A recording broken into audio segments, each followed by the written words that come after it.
Hi, I'm here with Dr. Bernie Mayer of the Werner Institute, a lifelong practitioner, researcher, and teacher of conflict negotiation, dispute resolution. And hi, Bernie. Today I'd like us to speak about this notion of raising difficult issues for negotiation. Yes, I think one of the things that we face is that oftentimes negotiations are set up so that the only thing that is really considered legitimate to talk about is something you can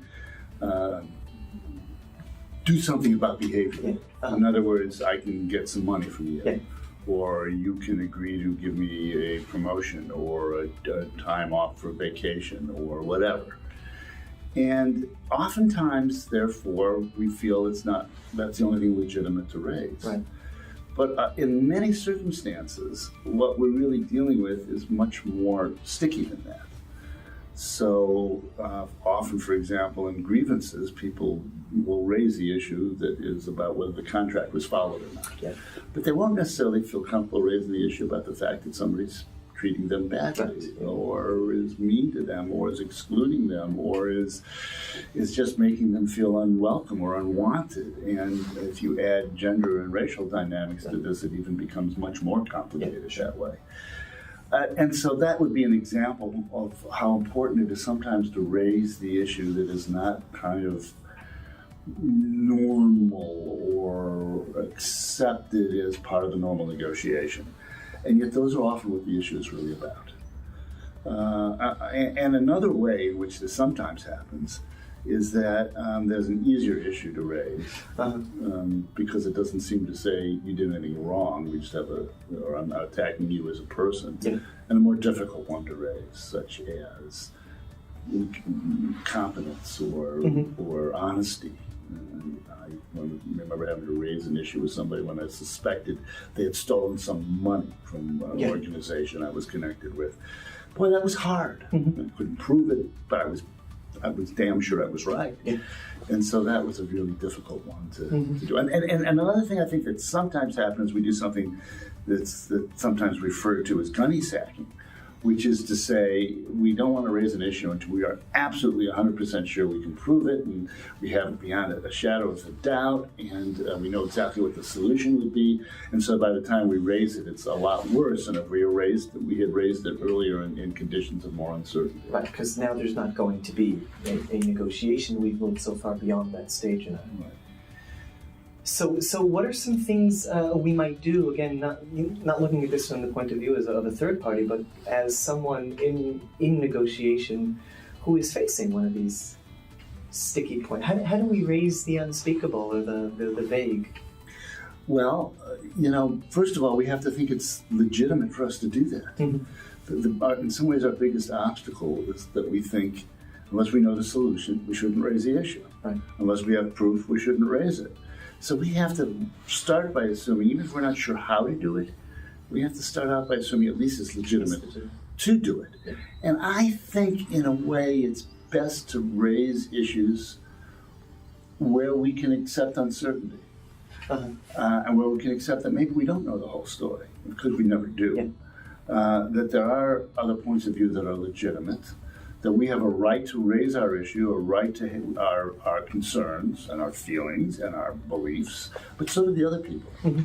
And that we're open to hearing that, even though we may not be open to change our view because we're pretty convinced of it. Yeah. So I knew when I raised the issue about the other person having misused money that I didn't really know the whole story. Yeah.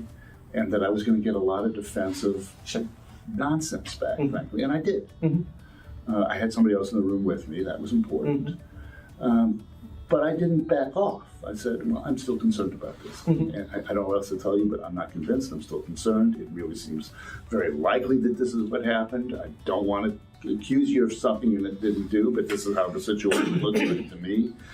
And eventually, We had a reasonable discussion. Eventually, the person actually fessed up in that particular circumstance. But what's important is that there was a reasonable conversation. Right. It was a reasonable conversation, and it was made reasonable by the fact that I neither backed off of my own concerns nor assumed that I understood the whole situation. And I didn't wait until I had all that evidence, because I wasn't trying to make a case in court. And there seems to be a big difference, whether it's kind of psychologically or psychic energy-wise, between a topic that you are holding completely in your hands or in your heart and not raising, then it is your issue and your problem, and something that you have put on the table and said, whether I know what to do with this or not, whether I know the whole story or not, this is at least 50% yours, and Right. I'm going to relieve myself of at least half the weight just by putting it out there. Right. In its own self, that seems like Right. And putting it out there with just the degree of certainty or uncertainty we feel. Yeah. Because I think sometimes, in order to kind of buck ourselves up to feel strong enough to put something out there, we have to act with so much certainty Yeah. that we actually close down an interaction. Right. I oftentimes want to say to people in conflict and negotiation, be less certain. Yeah. Be just as certain as you are. Don't minimize your certainty. Don't maximize it. That's to kind of avoid using your own terms, kind of avoid over-engagement. Right. I think this is very helpful, in particular, since so many negotiation examples in negotiation courses, including this course, tend to kind of gravitate towards those nameable, quantifiable, transactional kind of examples and stories and I think lawyers call it colorable.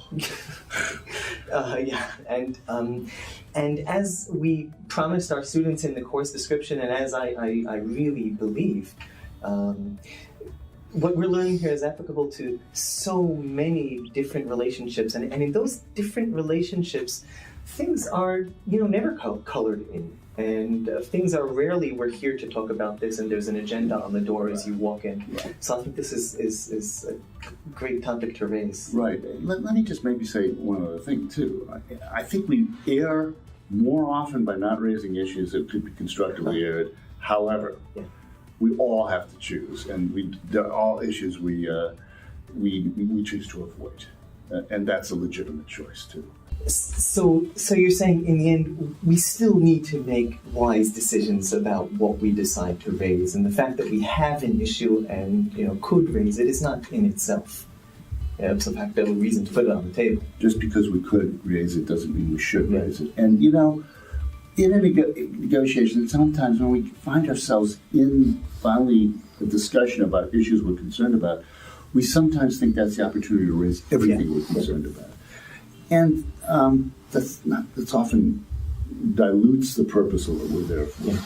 So if I'm there to discuss a concern about your timeliness at work, it may not be the time to raise every other issue I have a concern with. I think that's important. So we need to continue to make wise decisions along the way and not just one wise decision at the door. Right. Okay, great. Thank you so much, Bernie. My pleasure.